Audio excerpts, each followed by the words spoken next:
下面我们来介绍一下1804-25唱臂的调整。任何调整唱臂之前最重要的事情，要把盘的水平调好，这是重中之重。一切的参数都建立在唱盘水平的基础上。这个我们水平已经调好过了。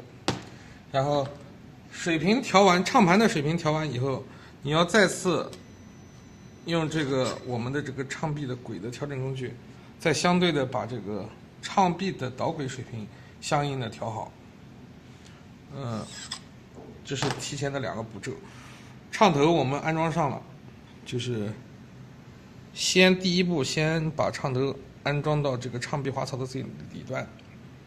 第二步，我们来调针压，按照你唱头的规定针压，把它调到合适的范围内。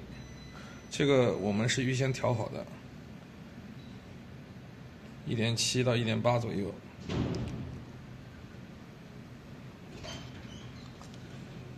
第3步，我们来调唱臂的 VTA。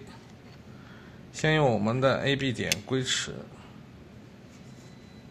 放上，再把 VTA 归尺水平于唱臂的臂管，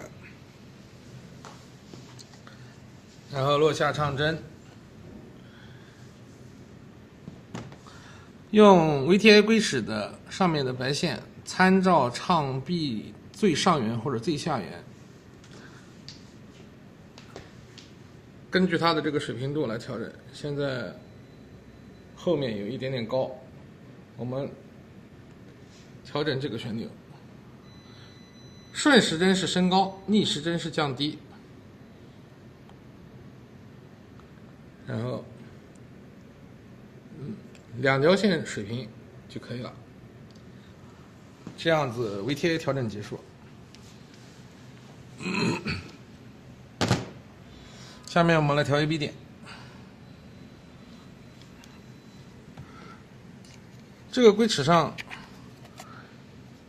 它已经留好了 A 点和 B 点， A 点的交叉线和 B 点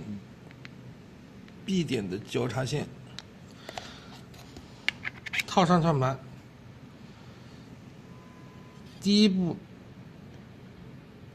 要使唱针先落到 A 点的交叉线上，准确的落到上面去。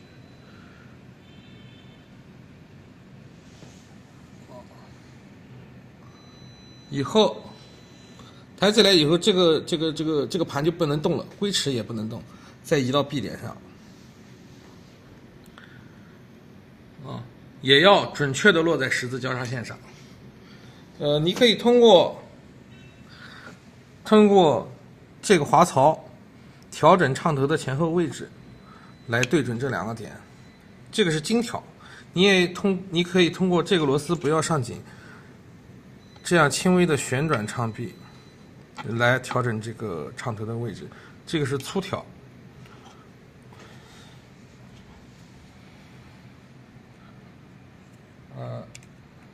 然后下面我们这个唱臂的调整就结束了。我们再来调一下整个机器的转速，轻触开关拨一下。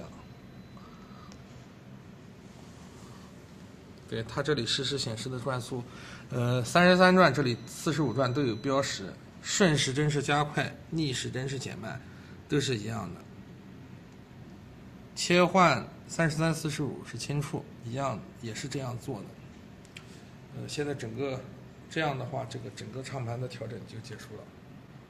还有一点一定要注意，在关闭气泵之前，一定要让转盘绝对静止，否则它会摩擦这个轴承的表面，造成气浮轴承的损伤。